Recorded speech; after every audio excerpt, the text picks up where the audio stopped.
Another dub for the Padres. They win this one against the Pirates 2-1. Yes, it was frustrating at times with the offense, but I care about them scoring more runs than the opponent after 9 innings, and that's what happened tonight.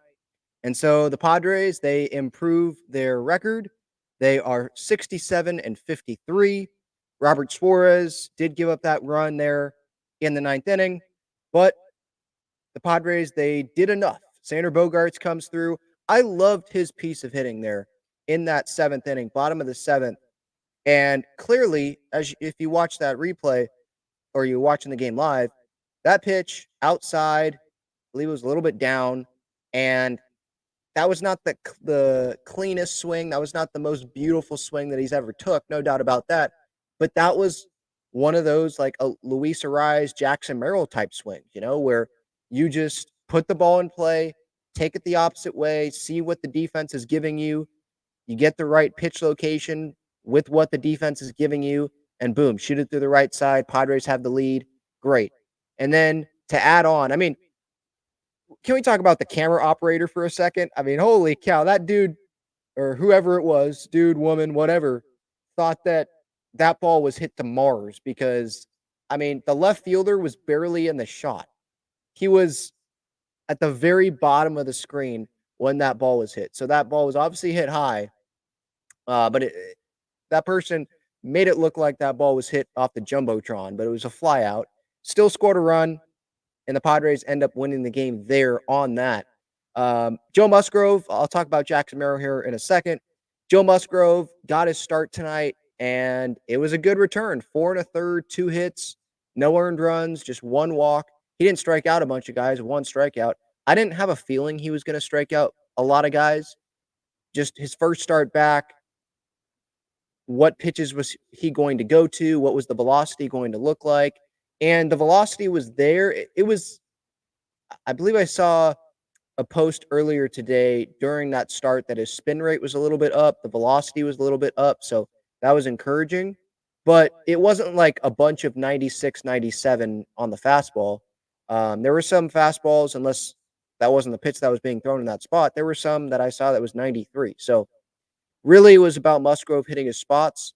When he did, there were some balls that were hit hard. When he didn't, there was that walk, I think, in the first inning to, I think, O'Neal Cruz. Some pitches that were pretty close to the zone there, but umpire obviously was in favor of the hitter there, but able to get out of it. And talking about able to get out of stuff, this Padres bullpen today, you look at the box score, Hoeing, Estrada, Scott, obviously Suarez, they all gave up hits, at least one hit, all of them. But they were able to get out of those jams, stranding O'Neal Cruz at second base, stranding runners, I think first and third in one of the innings.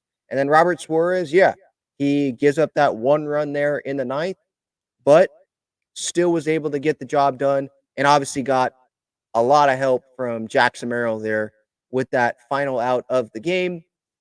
That reminded me of the Mookie Betts catch that he had on us, on the Padres years back, where he acted like the Dodgers just won the World Series when he made that diving catch. And Padre players, I guess, aren't allowed to show that emotion, but Dodger players can if you go ask their fan base. But Jackson Merrill, loved the emotion on his diving catch today. It was not full extension, but he needed to get off his feet, and he did that. And for all the Rookie of the Year voters, probably not watching this, but I don't care. Just a reminder that Jackson Merrill, he did not play college baseball like Paul Skeens. He's playing every day. He went from shortstop, minimal experience in the outfield, few games, handful of games in the minors in the outfield. Goes and he thought he was going to be playing left field. Then in spring training, he's told, no, you're going to center. Does that, and he's making plays like this in big spots to go help win a baseball game for his team. He's coming up in clutch situations to tie games with homers late in a game. When he's striking out I think he struck out multiple times here tonight. Even when he's doing that, he's not taking that out on the field with him. Yeah, struck out a couple of times tonight, over.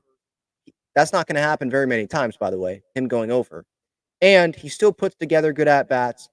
And again, like I just said, he's not letting that impact him on the field. Or if he is, he's using it positively. Like, if I'm not going to help my team offensively in this game, I'm gonna go make a game-saving catch. If that ball gets past him, because in that situation, the Pirates obviously had a runner on. They had a pinch runner go in this game, by the way, after Kutch had that single. And by the way, earlier in that at bat against Kutch, nasty. That fastball from Suarez just dotted. Reminded me of Chapman the other night against Manny. Um, but yeah, in that ninth inning, runner was on base, Kutch single, pinch runner, and Brian Reynolds with the line that gets past him. He's playing center. It's not like someone's immediately right behind him there. Bryce Johnson's fast, but there's two outs in that situation. So runner's going. Pinch runner. That guy could have scored. And who knows what happens in this game if Jackson doesn't make that catch. But yeah, he's that guy. He is him. Just ultimate competitor, trying to do whatever it takes to help his team win. Doesn't care about this whole rookie of the year race. Like his family is there in that clubhouse. He wants to help this team win regardless of what that takes.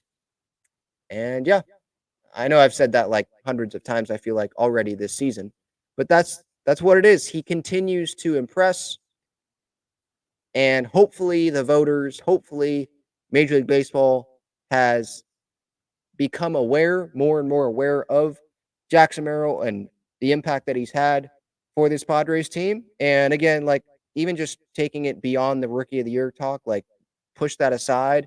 The Padres won this game. That's what matters the most. I mean, the Dodgers won tonight. So just having to try to keep pace there and be still in that I believe first wild card spot there with the D-backs. D-backs obviously are playing really good baseball. The D-backs, I don't know if they won tonight, but they've got the same record as of this recording right now, 67 and 53, both 3.5 games back of the Dodgers in the NL West. And then both have they're tied for the first wild card spot. Both are 8-2 in their last 10. D-backs have won 4 in a row. Padres, obviously, they lost yesterday, so they don't have a winning streak yet.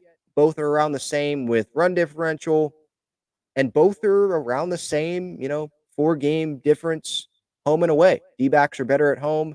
Padres, though, better on the road. So, and both are 500 against teams that are over 500. So, very similar, both of these teams. And they play each other that last week of the season. So, that could be a huge series. But worrying about now, Padres get the win over the Pirates. It was frustrating, the offense, with not being able to score off of Jake Woodford.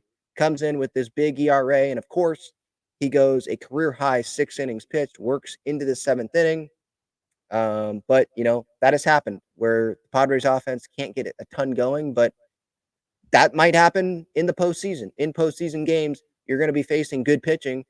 Can you find a way to dig out of that, go get a win like the Padres were able to do tonight? They can. We've seen it.